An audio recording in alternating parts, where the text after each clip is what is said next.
Hello people. This is a video I wanted to do in spring after we mounted these, but I didn't get around to it. Now they're both here in one spot. I think I'll get her done here. The intro you just saw was clips from my previous two videos. Time to put the Oliver 77 Cultivator tractor in and Rusty Oliver 66 goes home.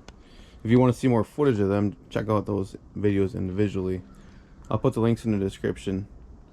I also created a playlist for Cultivator specific videos, which also have the videos showing us installing these.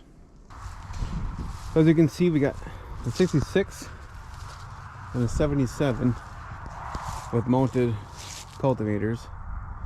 The 88's the same thing, same spacing. It's got to be all carried over from the 60s and 70s, I believe, too. There's different versions of these. There's a lot of different teeth you could put on these.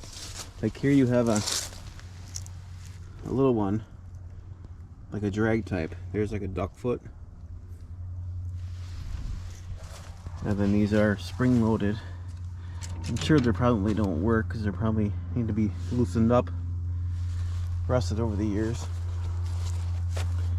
There's a spring tooth drag type where your spring is in the whole tooth.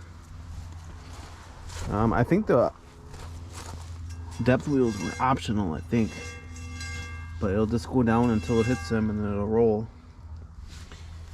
You could do so much with these because you could, slow your ground speed down and then it wouldn't throw the ground so much. So if you had like short corn, go a little slower, and then when corn gets taller you can go faster.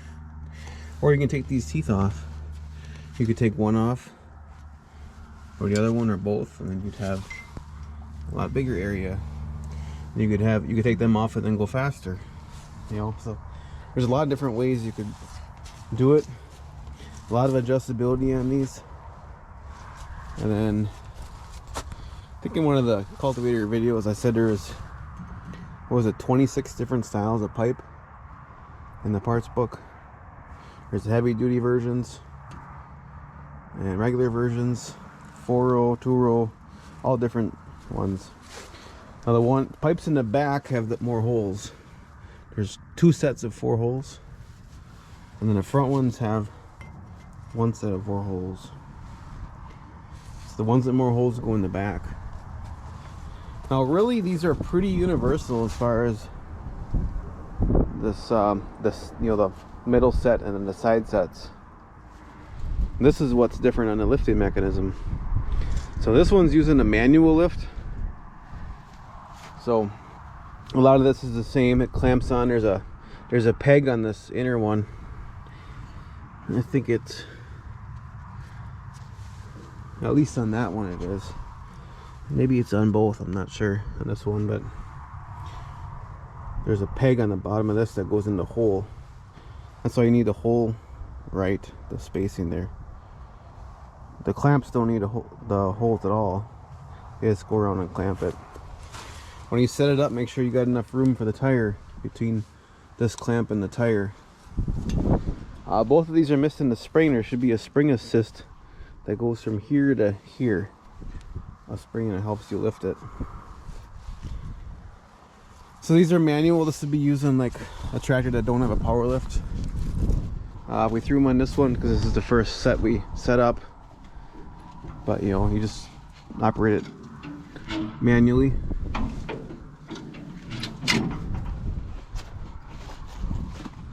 Other than that, you could take this off right here, the lift mechanism, and you could throw it on that one. You could throw that one on here. It will bolt right up to the power lift. And they're quick disconnects because you just pull this up, put a flat bar in here. You can have this off, and you can probably have this off in a minute. Not even a minute. The 2 clamps back, 2 clamps forward, and this. And she's off. Might be a little bit hard to get around this, but I think it would be doable. You can also put the shields on them. Shields that hang off of these brackets, I believe. And we'll put a shield here and that would protect the plants from getting ground rolling over by it and covering it up. This is the power lift one. This adjusts your depth. Now what I learned when I brought this back over here on road travel, if you got a power lift that you can't trust, I was thinking about just tie down a strap through these and holding it up in case the thing would fall, and I don't want it to fall on the pavement while I'm in road gear with it, you know. I found that if you put these handles all the way down, even if it trips, it won't hit the ground. So I learned that before I left. So that's something to think about if you're going on the road and traveling with this. Put your handles all the way down, and then it can't go down in the ground at all. It'll be probably an inch or two away from the ground, but it's just enough to, you know, not cause you a big headache on the road. So you got manual lift, power lift, and there was also a hydraulic lift.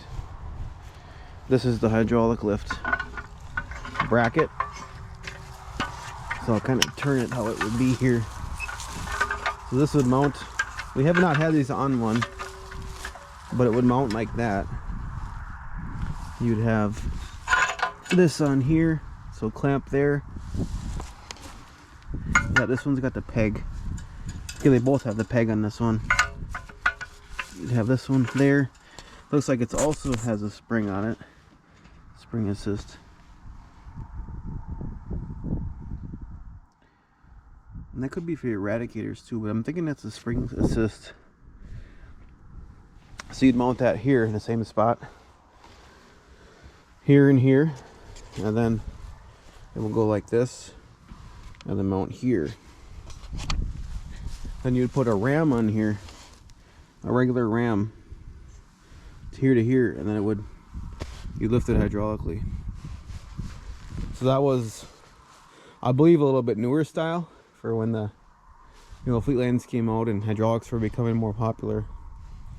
You had that option to lift as well, so you could, you know, if you already owned a set, you could put that on real easy. It would really just a matter of putting a different one on and throwing a ram on it. Now that would have been mostly used on the hydroelectric, I think. So you'd have the two switches on the steering column, but you also could use use it with the regular ones with the levers and the hydraulic housing. And you just plug your ram into the, you know, your hose outlets. I think they were originally designed for the switch mechanism, the electric. But either way, what's nice with that is you can lift it up quickly. Like this one, it takes a little bit to lift it. You almost need to stop and then do each one individual. And not like you can do them both. This one, really, you just hit the lever and it picks up, because you don't need to be traveling forward for this. As long as the engine's running and the clutch is out, then it'll go. I think if the clutch is in, it won't work. I think, yeah, because I think the tranny's got to be turning in the back for that to work. And then obviously hydraulic will work the same way. So those are some of the options on this. There's also track eradicators that would come behind the tires and drag the tire tracks.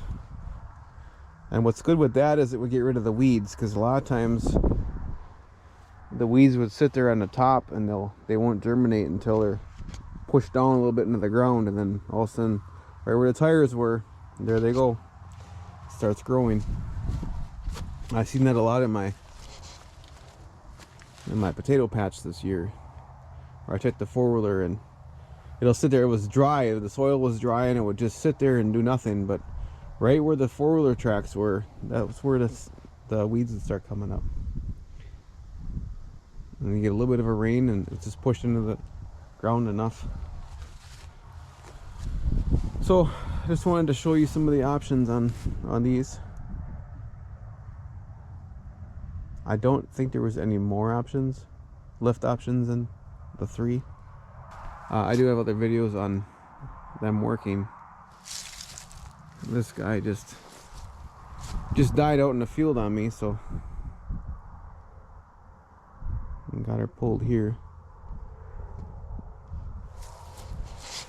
So if you got a set, that's kind of how it's set up.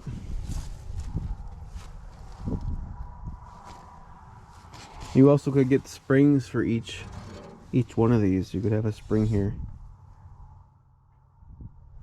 So you'd run real similar to this, but you'd run a clamp right here that would, and then it pushes down on there, and not only gives you a spring for hitting rocks and stuff, so it would come up, which it will now with just the weight of it, but it'll push down a little bit on it too, help her dig better. Yeah, you get 4-row versions, and your pipes are really long. And so you'd run another, I think it was just one more set, I believe is how it worked. One more set here. Then you'd need more linkage and stuff. You need more lift mechanism stuff for that. So this mostly is setting your depth too, because you set it here, it goes down all the way, and then when you hit the power lift pedal, it puts it in where you have it set. And these come really close to the side panels too. You need a lot of room there. I don't know if I necessarily want them on a freshly painted one. Maybe it would be okay, I don't know. Maybe someday we'll put this on. I think we have, let's see, we have enough of the sections for another 2 or 3 cultivators yet. But we don't have the pipes. But if we had the pipes, we could easily set one up with this. Obviously you need a tractor that has hydraulics, but we have some of them too.